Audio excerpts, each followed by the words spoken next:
few weeks ago, we made a new version of Viking Blood, and today we're gonna rack and get the initial taste test.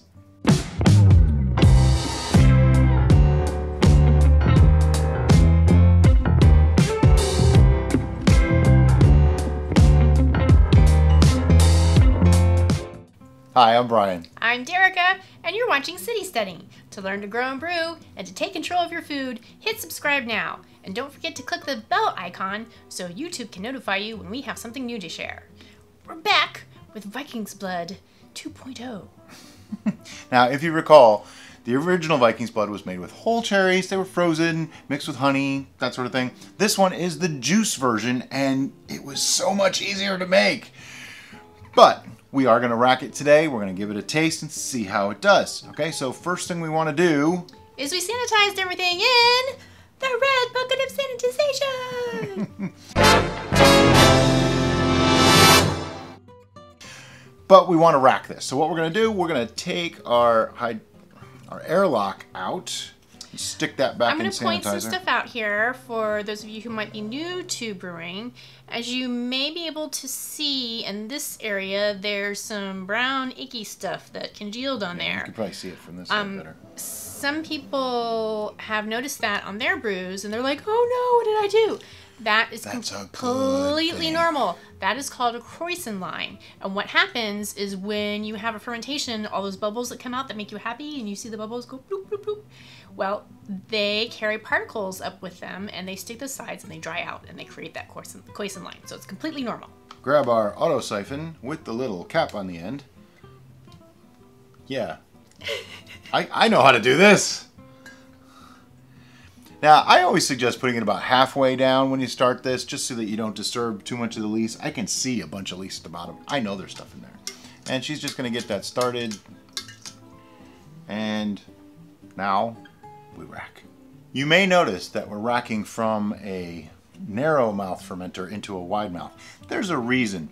These are a full 1 US gallon. This one says it is, but I don't really think it is. It's actually a little bit smaller. But since you want to leave a little bit of headspace when you're building it so that you don't overflow and get greedy like I always do, you start with less than a gallon to begin with, and then when you rack off the least, you lose a little bit more. So I like to put in secondary, I like to do them in a wide mouth. That way I don't have to add marbles or anything like that to pretty much narrow the amount of headspace. Speaking of headspace, in primary, the amount of headspace doesn't matter unless you go for too little. If you go for too little and it's a very violent or aggressive fermentation, yeah. See that Croissant line? It went all the way up. Why? Because this one actually went up into the airlock. I had to put a blow-off tube on it in the first couple of days.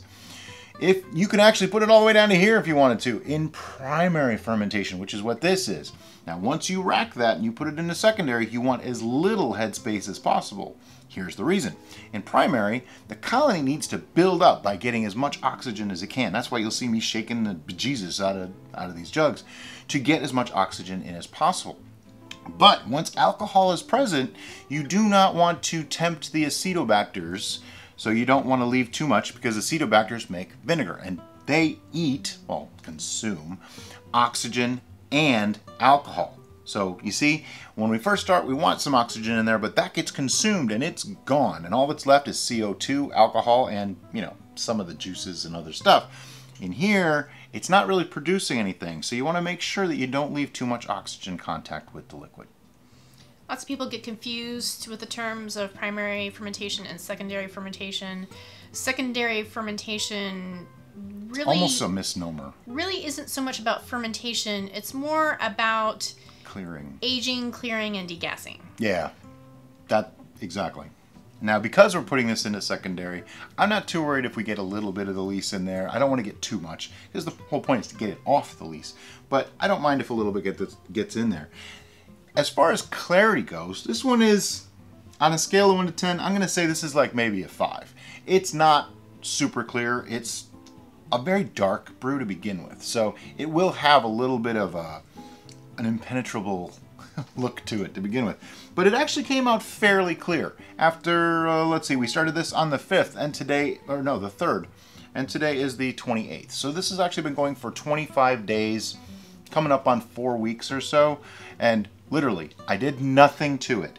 I put it under my desk. It sat there. I didn't test it. I didn't shake it. I didn't do anything. Every once in a while, I shined a flashlight at it just to see what it was doing. That's as much as I did. All right, so that's the end of the rack there. And you can see it's really to the top. Had I put it back in one of these, it wouldn't have filled it quite so much. We'd have a lot more oxygen or air hitting that. So once we got that off the lease, our original fermentation vessel had a fairly decent amount of lees at the bottom. That lees, if you're not familiar with it, is dead yeast and other particulates that have settled out of your fermentation. Some people just call it sediment. Yeah. So I took a moment and I took it to the sink and I poured hot water in it and I shook it up really good and dumped it out and did that a few times just to get that lees cake off the bottom, because it's going to really help me in the long run for cleaning that vessel. Then I filled it all the way up with hot water so that way the croissant line particles at the top could soak in that hot water, and that'll make it easier for me to clean as well. Now, while she was doing that, I got the spoon of degassment. You can use almost anything. Try not to use wood, maybe, because it could possibly have things that could cause infections and whatnot. Some people use vacuum pumps. There's degassing whips. There's all kinds of contraptions trying to take your money, okay? I keep it simple. But all I'm trying to do is get some of the gas out. I know this is going into secondary fermentation. I know this is going into secondary fermentation where I kind of want to have a protective layer of CO2. So I'm not going too crazy with the degassing, but I want to get some of the nasty flavors out. Now, another question that comes up a lot is people say, well, how long is primary fermentation? Primary fermentation is as long as it takes. I usually, 3-4 weeks on most meads. It's usually pretty good. I haven't taken a reading on this yet. I know, I always say, take a reading, wait a week, take another reading. I'm going to tell you, based on my personal experience, this is probably done. It's probably dry too, and that's okay. Because I'm going to leave it in secondary fermentation for probably a couple of months, where it's going to have time to clear, age a little bit, mellow some of those flavors, and degas naturally. But right now, I just wanted to get a little bit out because we are going to take a reading, and we are going to have a little taste of this. So we used D47 to ferment this. As our yeast, yeah. As our yeast, and that has a, what tolerance? About 14 to 15%. And our original gravity was 1.100. Yeah, so we're in the 14 to 15% range. All right, that's all I'm going to do for now. Let's just throw that back in the sanitizer. And I'll take a reading, just like we always do. I have my graduated cylinder, I have a turkey baster, and I have a hydrometer. If you don't have a hydrometer, I highly suggest getting one. Not just so that you know what the ABV of your brew is, so that you know if it's done. Like for instance, if this comes out at a bad number, it's stuck. It means I screwed up and I have to do this again. As always, take your hydrometer, drop it in carefully, give it a bit of a spin, hope that you didn't overfill. I sort of did, but it's okay. And let it come to rest here. Okay, so now that I've let it come to rest a little bit, got some of the bubbles off, it stopped at 1.010. So I was a little wrong. It didn't go completely sweet. I find that really interesting. Completely dry, you mean? Yeah, isn't that what I said? You said completely sweet. No, I said dry. Anyway, so it started at 1.100, ended at 1.010. That's 90 points difference. That is 12.9% ABV. So what I'm going to do is pour off a little bit into a couple of tasting glasses here.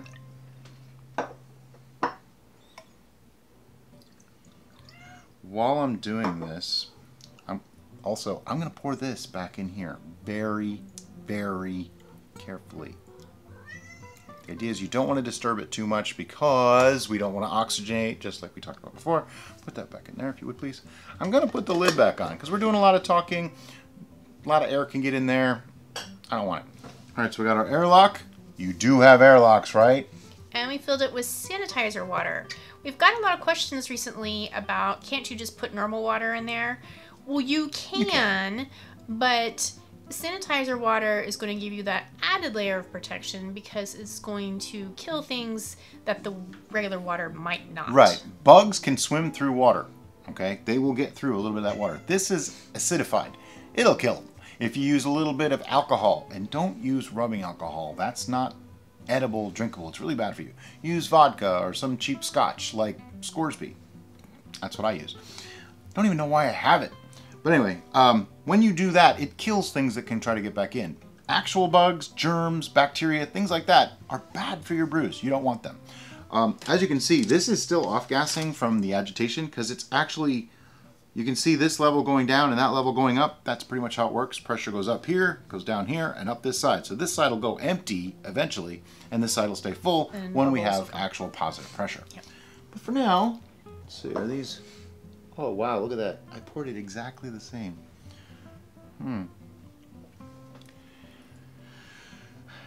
I'm still going to go with that's a 5 on clarity. It's not super clear yet. It's not super clear. But it's pretty. It's got a really pretty color. I don't know how well you can see that from there.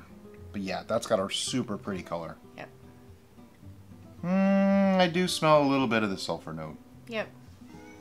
But it's young. And that's going to go away with age, so we're not overly concerned with that. It's not super strong in the smell, though. I definitely get the cherry smell, though, right off the bat. It smells like cherry candy with foot.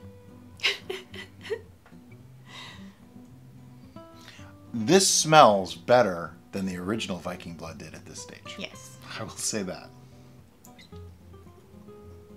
Yep.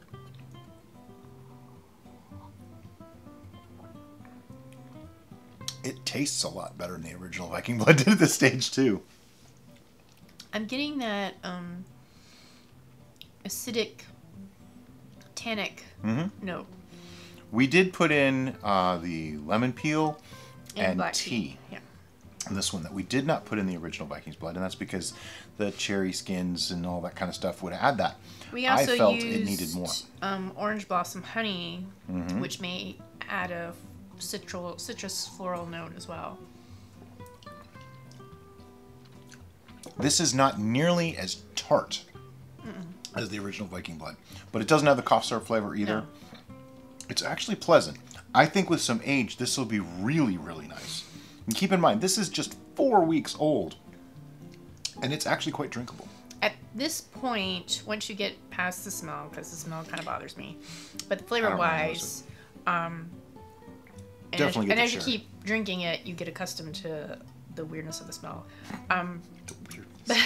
But the citrus notes and the tannic notes, along with the residual sweetness and the cherry notes, makes me really think that this would be awesome sparkling.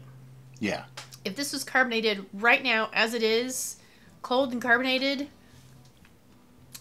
I could drink a lot of it and probably regret it instantly. But it has that... I see another video. Almost effervescent. Yeah, there's a little bit of carbonation in it now, and I see what on. you're saying. But if carbonation it was also tends to make things taste a little bit sweeter that aren't. Think champagne. Champagne is dry. But you carbonate it, it makes it taste a little bit sweeter. We might. I don't want to say I will, but we might try that. Brian is going to ponder. Well, I don't think we're at yeast tolerance yet. Carbonating a Vikings So Blood. I'm curious. I'm curious why it stopped at 1010 and only 12.9%. I'm kind of happy it did. Yeah, yeast don't know the rules. But the fact that it stopped makes me wonder if carbonating is even a thing. Now, see, here's the thing. If I add, say, like a champagne yeast or a wine yeast that has a higher tolerance and put priming sugar in, it's just going to consume all that sugar, make it drier, and then carbonate it. Which leaves pasteurization. I'll think about it. So much to think about. And we'll see what happens. For now, though, this was a success. This was great. After just 4 weeks, it's perfectly drinkable. I think in 2 or 3 months, it's going to be a whole lot better. Yeah, it's degassing all on its own. I could have also stirred up a little bit of yeast and made it start fermenting ever so slightly again. That does happen. It probably won't move much. But I think we're going to leave this to bulk age in the secondary for a couple of months, see how it comes out, and we'll be back with another taste test at that point. Thanks for watching, guys. Have a great day. Bye-bye.